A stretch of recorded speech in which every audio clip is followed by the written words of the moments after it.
Hello everybody, it's Mr. Ray with our next lesson in grade 10 academic math.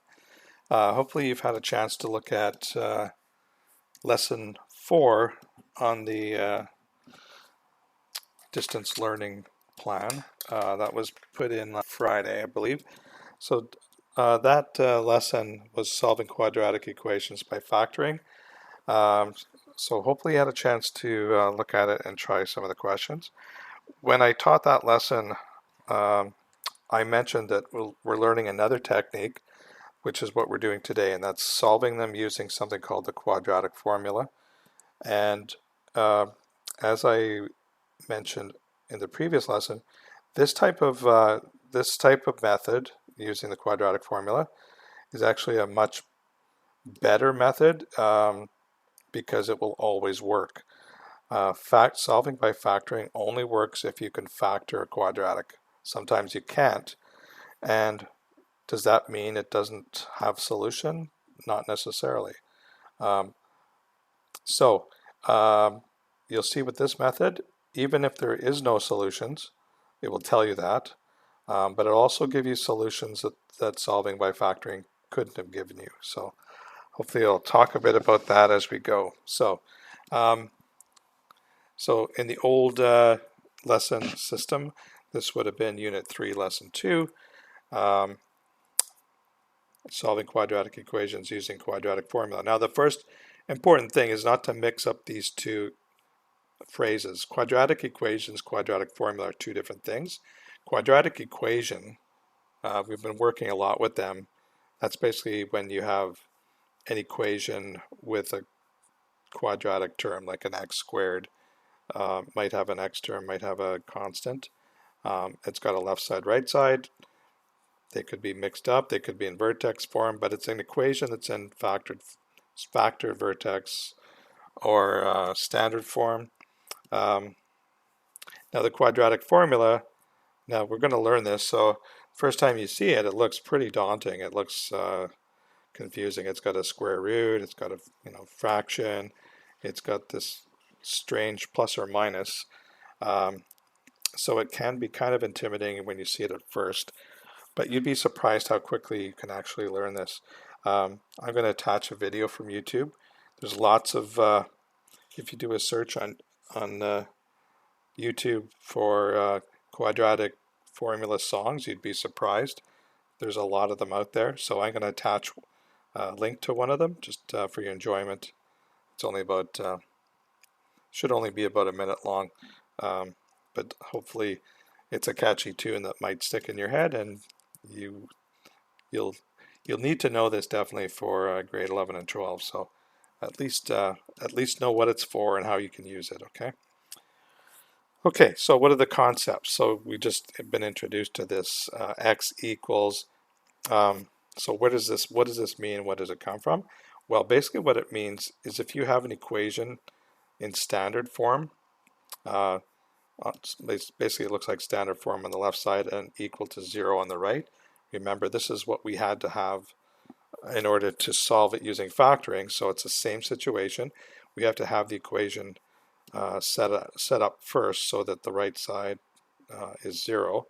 And the values of a, b, and c are the coefficients.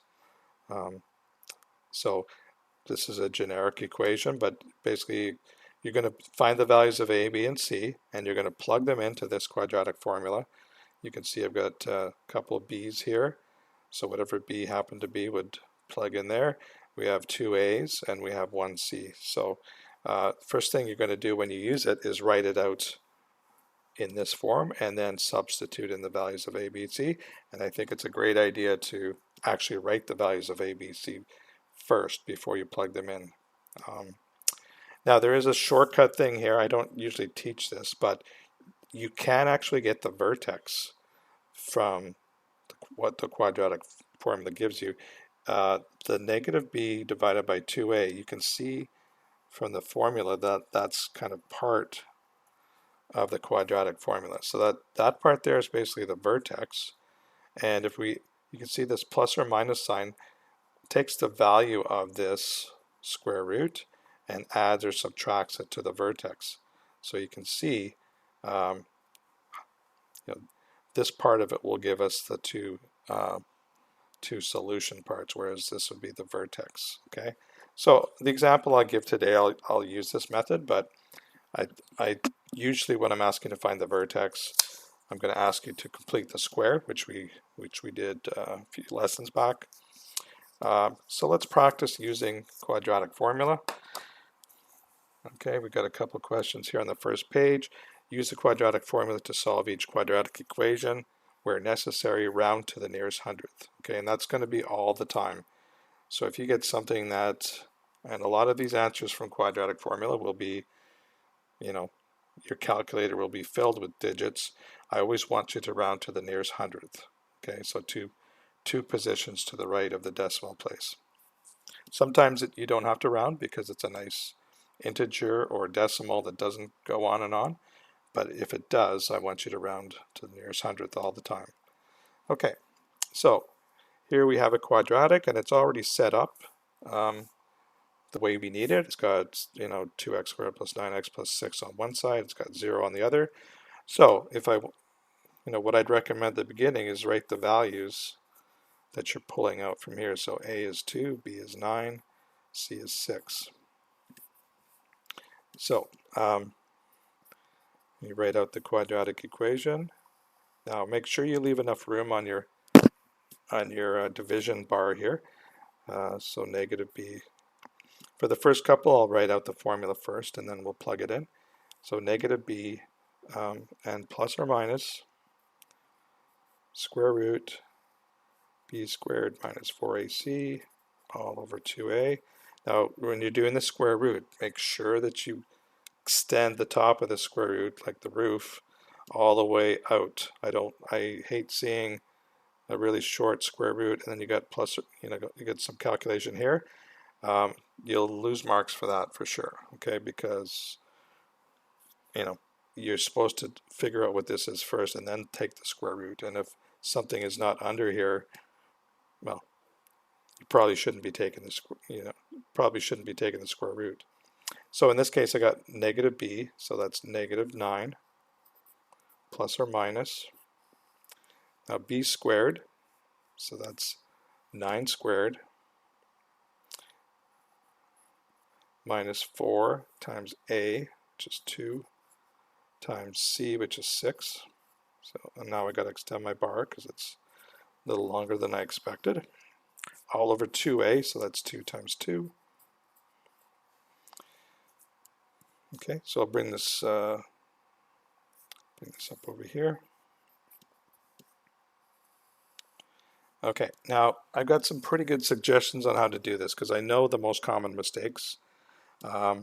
So I wouldn't try to do too much all at once. Like you should definitely do a few steps at least at the beginning to make sure you're doing it right. So the negative 9, I'll just, that has to stick around until we figure out what this thing is. Then the plus or minus. Now on this step here, I do two things. I'd figure out what this is.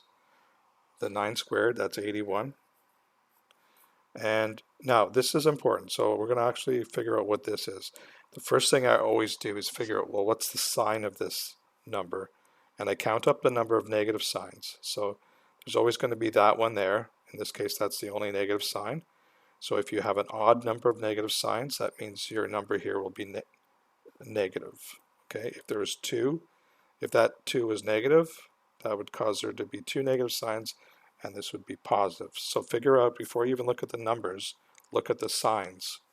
How many negatives do I have? If it's an odd number, this will be negative. If it's an even number, it'll be positive. Okay, so now I've got the right sign. Now I can just multiply the numbers without worrying about the sign. So it's 4 times 2, that's 8, times 6 is 48. And then figure out what that is. 2 times 2 is 4.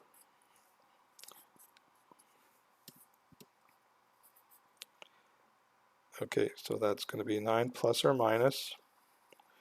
Okay, root 81 minus 48, that's 33. Square root of 33. All over 4. Okay, now here's where we start looking at what does that mean? That means there's actually two answers.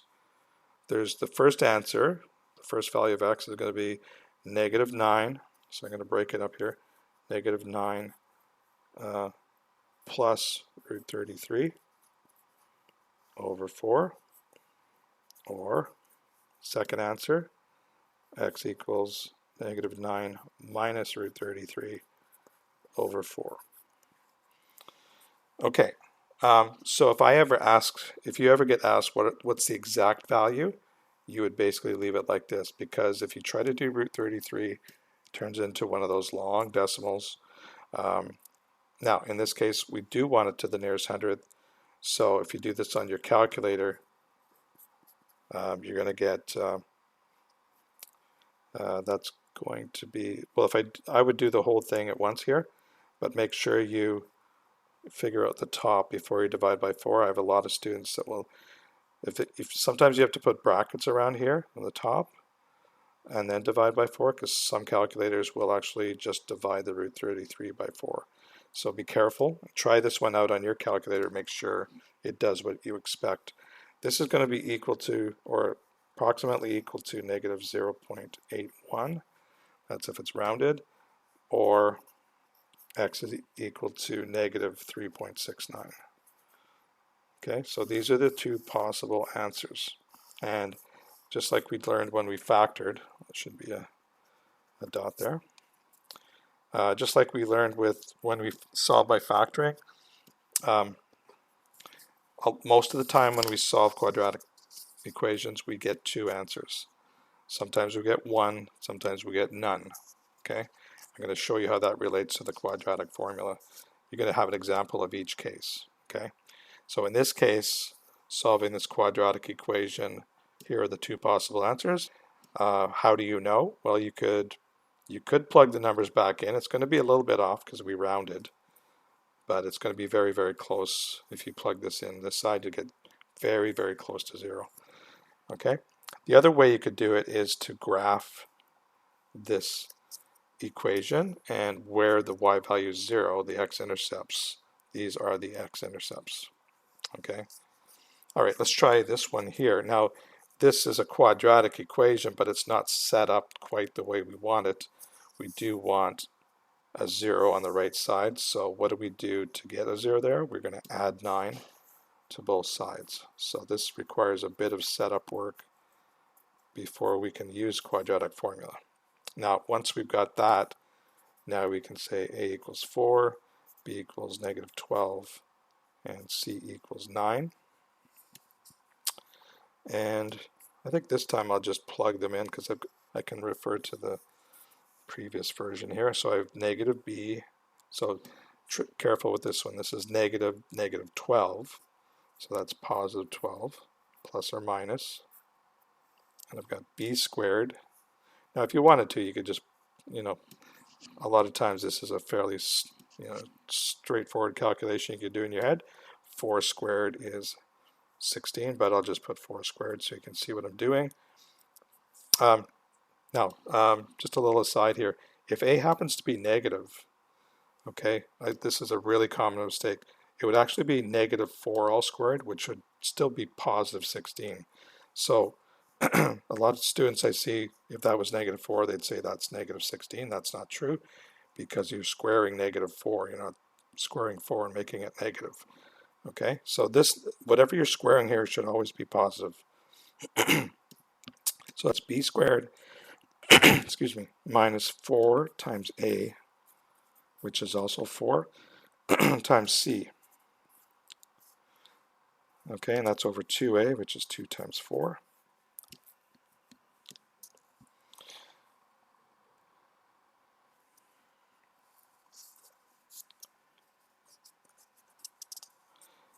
Okay,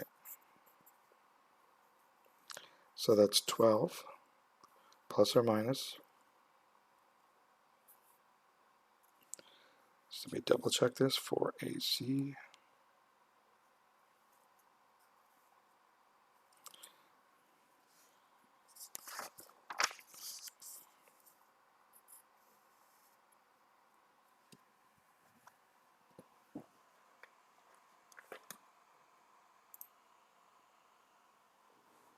Okay, I just realized when I plug this in that I put a 4 here by mistake. This is b squared, so that should be negative 12 squared. Okay, I put a 4 in. So I've corrected that here. So that's on my next line, that's going to be, this is what I was trying to tell you. Negative 12 squared is positive 144. Okay, and if I do the sign here, I've got one negative sign, so that's going to be a negative answer. 16 times 9 is 144 over 8. Okay, and you can see under the square root symbol, these numbers are the same. So when I actually evaluate that, that's going to be 12 plus or minus the square root of 0 over 8. Now, the square root of 0 is 0. Okay, now if that is actually a 0 here, then that's going to be plus or minus 0. Plus 0 and minus 0, it's the same thing. So this is really 12 over 8, which is, if I divide by 4s, I get a 3 over 2, or 1.5. So the answer for this equation is only one answer, and that's x equals 1.5. Okay, now when you get something like this happening, well, first of all, you can tell because you get a 0 under the square root, and so that means you just get one answer. Graphically, what it means is that x-intercept is the vertex, because if you only have one point crossing the x-axis or touching, that has to be the vertex. Okay, so in example 1b here, the solution, the value we're finding here happens to be the vertex. Okay, here we had two solutions in part 1, part A. Okay, example 2, we've got find the x-intercepts, the vertex, and the equation of the axis symmetry of the quadratic relation negative 5x squared plus 8x minus 3, then sketch the parabola. So in this example, I'm actually going to start by finding the, well, I'm going to find the x-intercepts and then the vertex and then the axis symmetry, and then we'll do a sketch. So what I'm going to do here is if I take that equation and I set y equals 0, so the right side here is the same. So by setting y equals 0, that means, if you look at a sketch, when y equals 0, that means that's the x-axis. So what we're trying to find here are the x-intercepts by setting that equal to 0. So we do that, we get a equals negative 5, b equals 8, c equals negative 3. Okay, so to find the value of the x-intercept, we just plug it into the quadratic formula. So that's going to be negative b, so negative 8 plus or minus b squared, so that's 8 squared, which is 64, minus 4ac, so 4 times negative 5 times negative 3. Okay, so we got lots going on here, and that's over 2a, so that's 2 times negative 5. Okay, so we got negative 8 plus or minus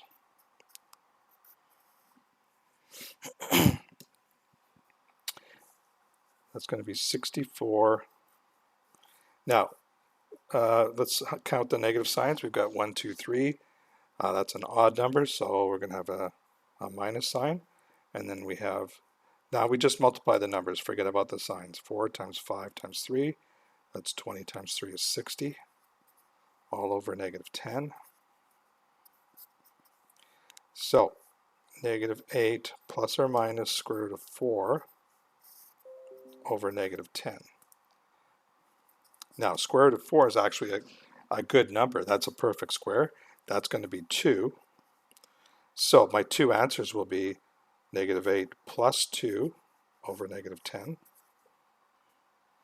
And that's going to be the negative 6 over negative 10, which is equal to 3/5, or 0.6. Or if I do the other one, I'll just run out of room here. So the second one would be x equals negative 8 minus 2 over negative 10. So that's negative 10 over negative 10, which is 1. So the two x-intercepts are 0.6 and 1. Okay? Now, if you remember back, if we found the x-intercepts first, we could always find the vertex by finding the middle point, like the average of these two. So you can tell the x-coordinate of the vertex will be 0.6 plus 1 divided by 2, that's 0.8. Okay, and to get the y-coordinate, you're going to plug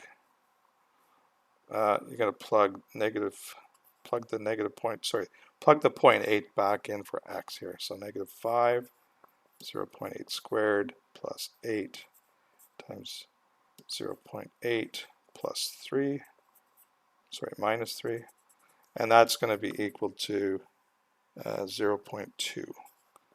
So the vertex is 0.8 for x, 0.2 for y.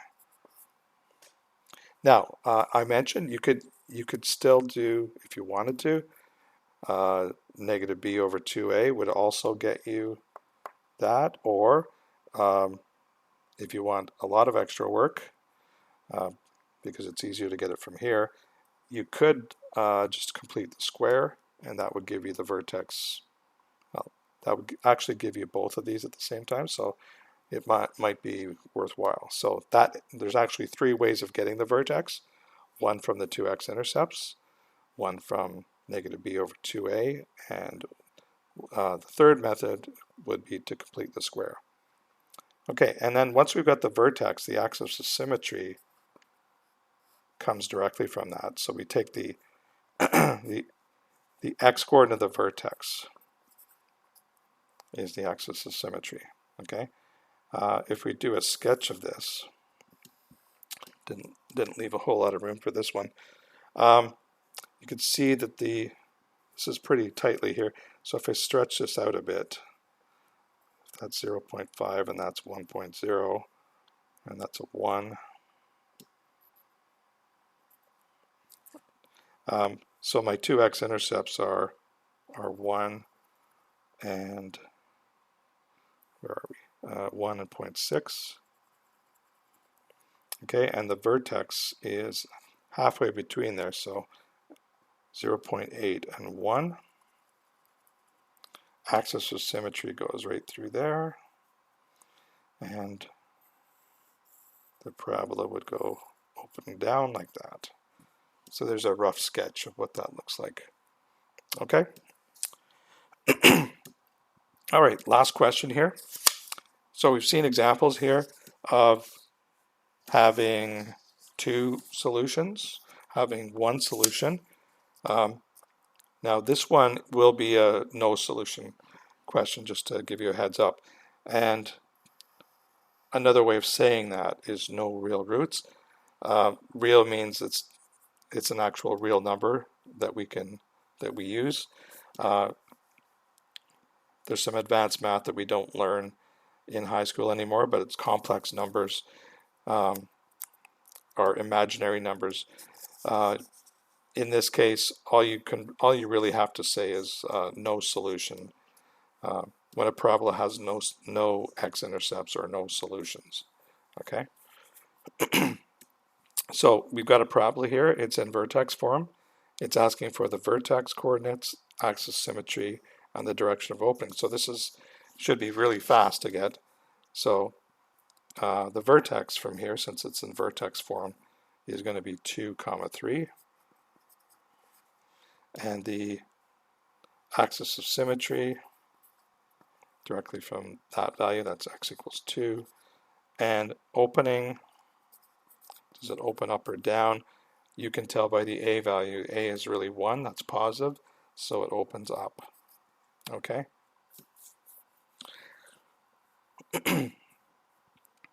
All right, now the next question, it seems like you don't really know what it's asking, but basically what we're going to do here, we're going to use this information. All we know is the vertex, the fact that it opens up. We don't really need this one, but just these two things here.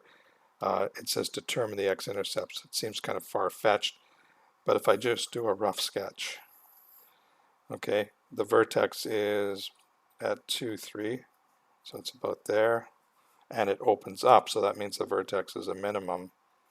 And you can see by this really rough sketch that there's no way that this parabola will have any x-intercepts, okay?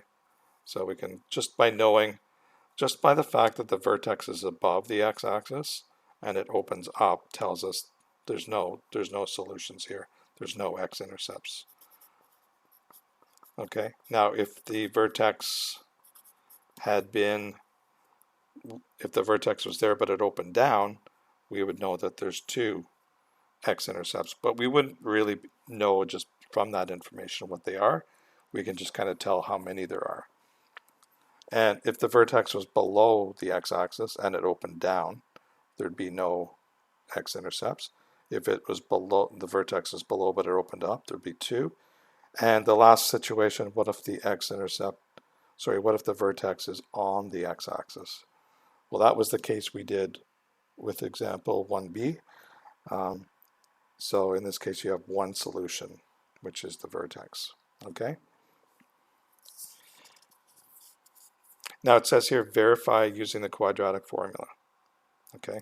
So I've kind of sketched it already, but let's say we didn't do this and we just got that. What we have to do in order to use a quadratic formula is to expand this. You guys had the assignment that does this. So you have to convert this to standard form. So that's x squared minus 4x plus 4 plus 3. X squared minus 4x plus 7. Okay, so in this case, a is 1, b is negative 4, c is 7. So if I use these values in the quadratic formula, I've got negative b, so that's positive 4 plus or minus b squared. So b is negative 4, but when you square that, you get 16. Minus 4, a is 1, c is 7. Over 2a, that's just 2. Now you can see on this next step, I get 4 plus or minus. So inside here, let's do all this at once. That's going to be negative 28. So it's 16 minus 28. Well, that happens to be a negative number. 16 minus 28 is negative 12. And that's a problem, okay? So if you're ever using quadratic formula and you get to this where you're taking the square of a negative number, you have to stop right there and say, we can't do this. We can never take the square root of a negative number, so therefore there's no solution. Okay, so that agrees with what we discovered just by looking at where's the vertex, which way does it open. So in this case, no x-intercepts. Same thing in this case. Okay, so we looked at all 3 cases of the quadratic formula giving us no solutions, 1 solution, or 2, and practice using how that works. You can also tell how many x-intercepts there are by where the vertex is and whether it opens up or down. So there might be some questions in the homework for that. For those of you that are interested, in the textbook, okay, a lot of you may think that, well, that formula seems like it must have been a rocket scientist that did that one, but it's actually stuff that you could actually derive this from what you know. So there's a section of the textbook, but what I'll do is I'll attach a video from YouTube also that's got basically how do you start with this and get that. So you don't have to do that for this course. You just have to know that this does change into this. And but if you're going to go on to grade 11 and 12 math and university, it's always nice to know that these things, didn't come out of, didn't come out of space. They were actually math concepts that got that. Okay, so make sure you work on the homework questions. They're at the bottom of the second page here. I'll have the solutions posted within 24 hours, so give them a try and then check your answers. Don't forget about the math help that's available on Tuesdays and Thursdays. Okay, so have yourselves a good day, and hopefully I'll be talking to you soon. If not, you'll have another assignment that's due that will be given out at the end of the week, and you'll have a chance to get some bonus marks on that, like the first one. Okay, thanks a lot, guys. Talk to you later.